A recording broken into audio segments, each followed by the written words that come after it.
In the near future, famine and climate change put Earth through an extinction-level event. Riots and protests take over the streets and eventually humanity reaches its breaking point in 2242.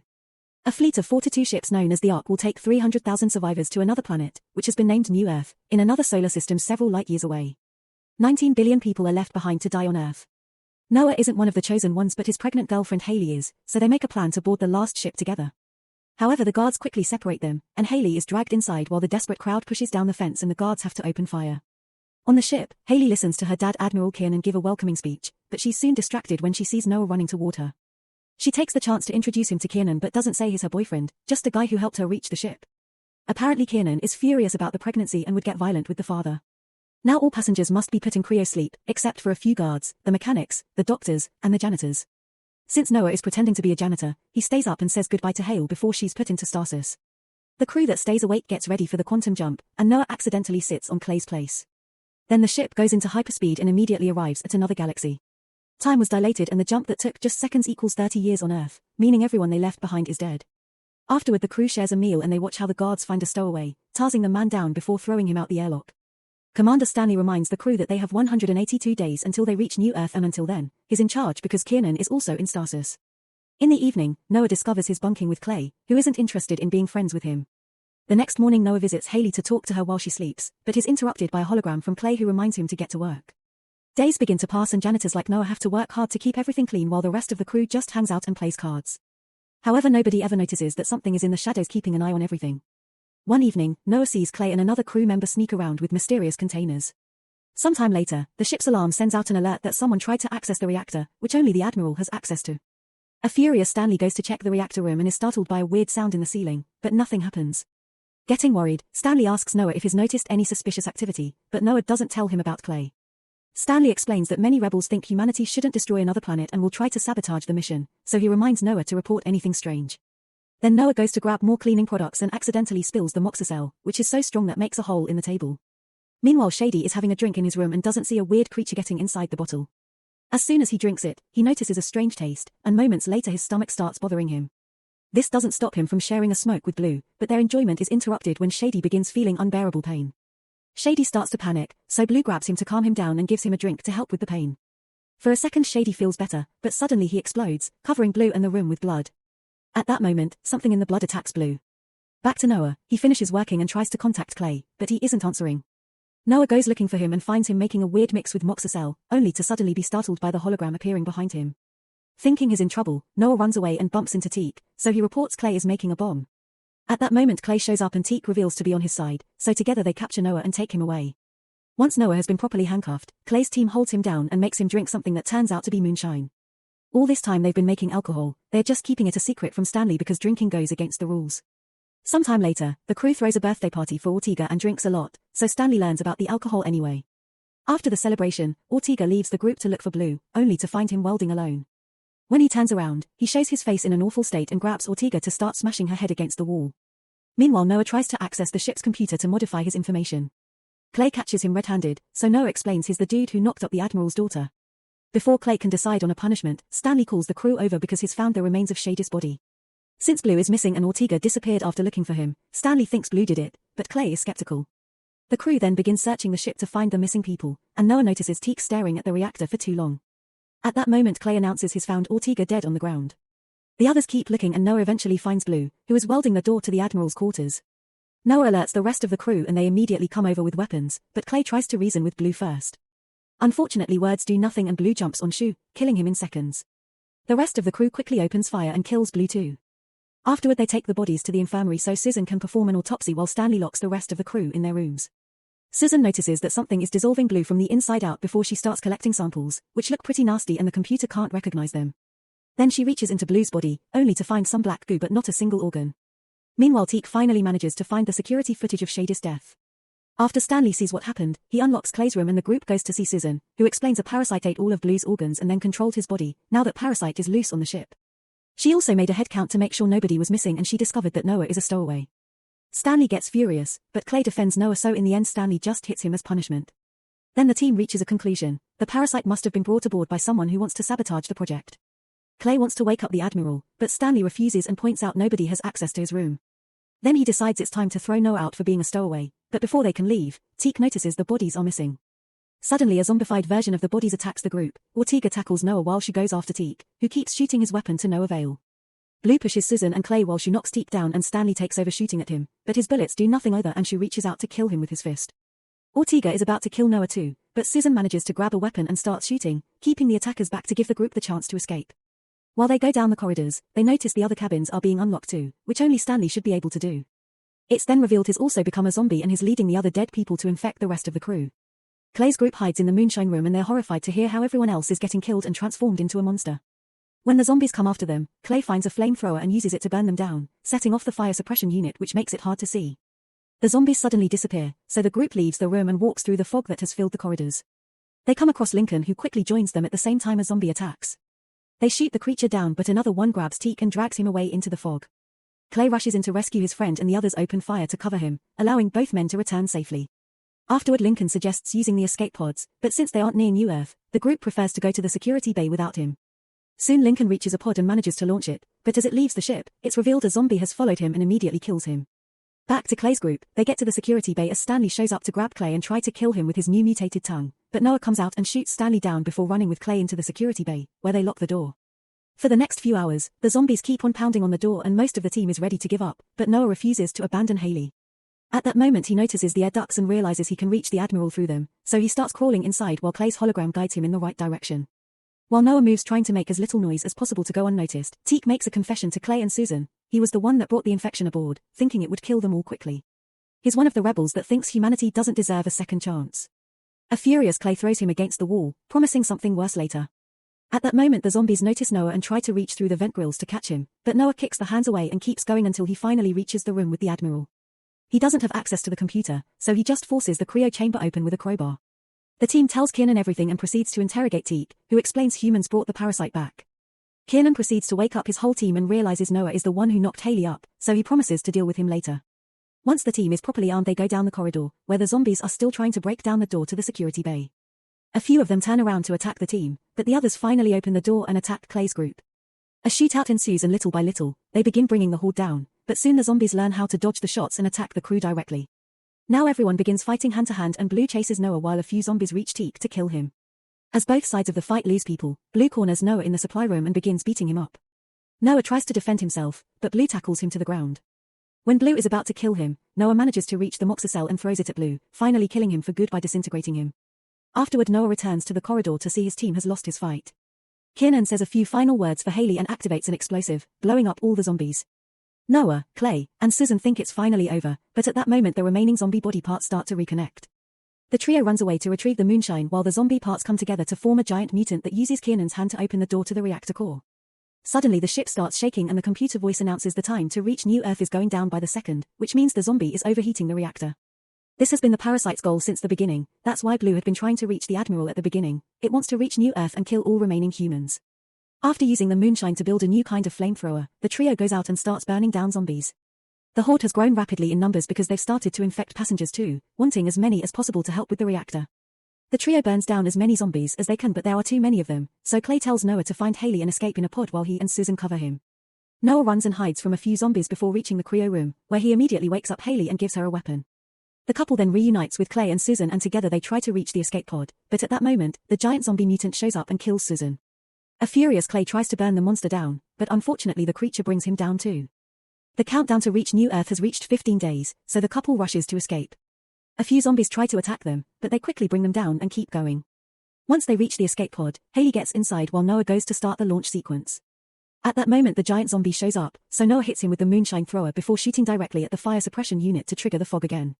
Even with difficult visibility, the creature manages to hit Noah, but luckily he lands next to the computer. After initiating the launch sequence, Noah comes out and shoots the zombie with all the moonshine he has left, which manages to burn down all the mutations until there's only the parasite left. Afterward Noah rushes to join Hayley in the pod as they get a message from Clay, who says goodbye as he expels the pod from the ship.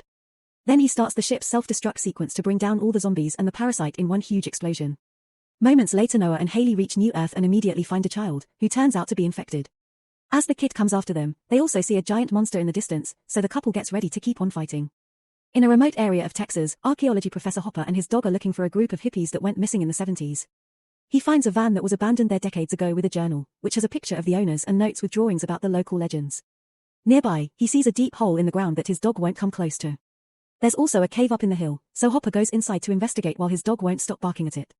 Using his flashlight, Hopper sees an armed cowboy standing perfectly still inside the cave and his curiosity increases.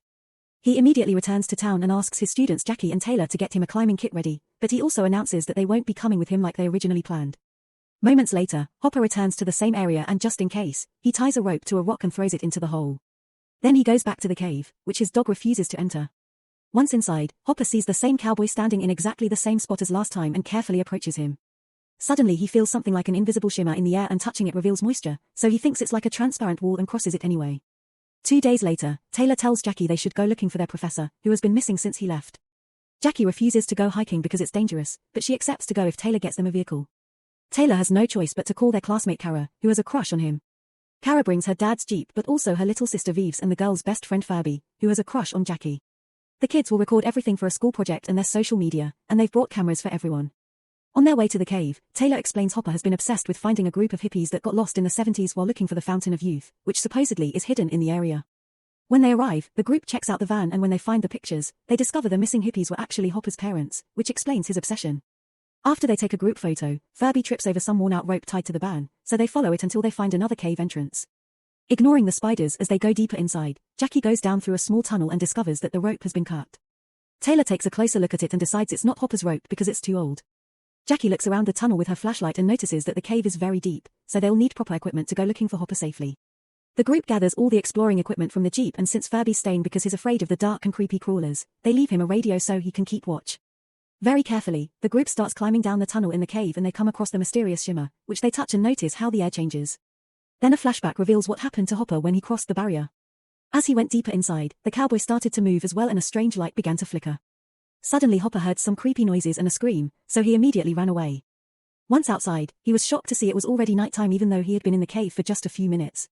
His dog was nowhere in sight and when he reached his truck, he noticed it was covered by overgrown plants and his ID was worn out. Hopper decided to search the area, which was covered by overgrown plants too, and found a Jeep with a bag indicating this belonged to his students. It seemed the cave had sent him into the future. Worried about his students, Hopper went back into the cave, leaving a trail of lights in the process. One of those lights suddenly started floating under the influence of the transparent barrier, so Hopper kept going. Back in the present, the group continues to explore the cave and in another dark tunnel, they hear the same creepy noises Hopper heard before. The girls are scared of something dangerous living here and decide to leave, ignoring Taylor's worry over Hopper. Jackie goes first but as she begins climbing, the rope is suddenly cut off, causing her to fall. Taylor tries to catch her and fails, so he hurts his arm and Jackie hurts her leg. Then Taylor tries to check the second rope, but that one has been cut off too. Some of them think Furby did it as a prank although Vive says he isn't the type to do this, but when they try to contact him through the radio, he doesn't answer. The group starts to argue over what to do next only to be interrupted by a loud thud coming from the tunnel. Taylor tries using the radio again and this time a raspy voice replies help me and says his name is Furby. The group isn't sure if believing him because the voice doesn't sound right and an argument ensues which only stops when they hear another noise coming from the tunnel. Taylor, Vives, and Kara decide to look for Furby in the tunnel while Jackie stays behind because of her leg.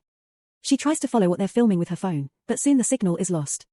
After walking for a while, the group reaches a spot where the sky is visible and they notice the light keeps flickering. Kara climbs on a rock and finds a broken rope, and when she looks behind it, she finds something that makes her cry. She begs Taylor to take Vives into the other room, but at that moment Jackie arrives crawling and they use a camera to spy what's going on. To their horror, it's Furby's dead body. Taylor points out that Furby's neck is broken and there's more rope on the ground, meaning Furby had tried to climb down and someone cut his rope.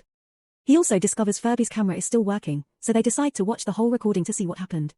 In the video, Furby complained about losing contact with the group because nobody answered the radio or his yelling, and to their shock, days started to pass while the boy waited for them outside. His phone ran out of battery, so when he was bored, he read the journal from the van. The story said a bunch of conquistadores were sent by the Queen to find a fountain with magical properties that could heal people or even bring them back to life. Hopper's parents went looking for it when Hopper's sister got sick with cancer. Days continued to pass outside and eventually Furby ran out of food and water, so he wanted to leave. He thought his friends were dead, but he still needed to find them to get the Jeep keys. Furby began climbing down the hole and when he crossed the invisible barrier, he noticed the sky was changing at crazy speed. Suddenly his rope snapped, and poor Furby fell to his death, explaining the thud the group heard earlier. Shocked and disturbed, the group stops the video and discusses what they saw. It seems days passed outside while they've only been here for an hour, so something is going and they need to leave immediately, especially since Taylor thinks that the flickering light is the sun going through the day-night cycle very fast. Since Kara is the only adult with no injuries, she will be the one to climb out and get help by using a SOS beacon. As she starts going up, Kara can feel the air changing, and soon she makes it out only to be shocked by the landscape she finds. The whole area has become a creepy barren land.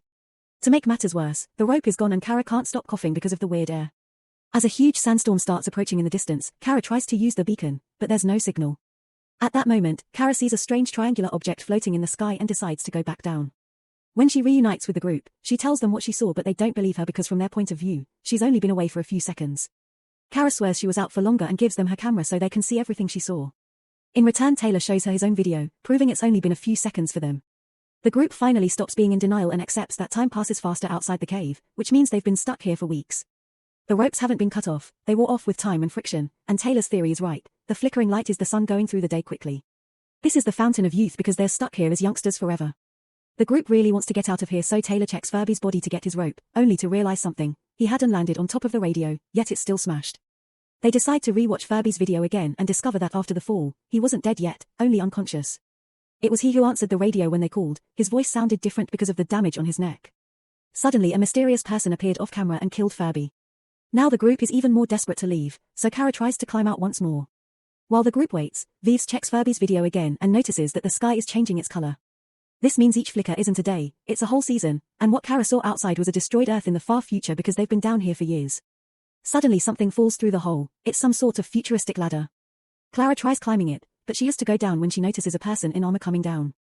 Before they can try to communicate, someone attacks the person. It's a caveman, who made the noises they heard earlier and killed Furby. A fight ensues, but the futuristic guy puts on a special collar on the caveman to subdue him before turning toward the group as he takes away the stairs. Terrified, the group starts running away and doesn't stop until they see some light. They find a few lit torches and 2 bodies on the ground. It's Hopper's parents, who have been down here for decades. To make matters worse, there's a bunch of cavemen nearby feeding on the dead cowboy, and they hear the group arrive. Taylor tells the girls to go while he fights the cavemen to buy them time, but although he offers a fair fight, there are too many of them and they knock him down.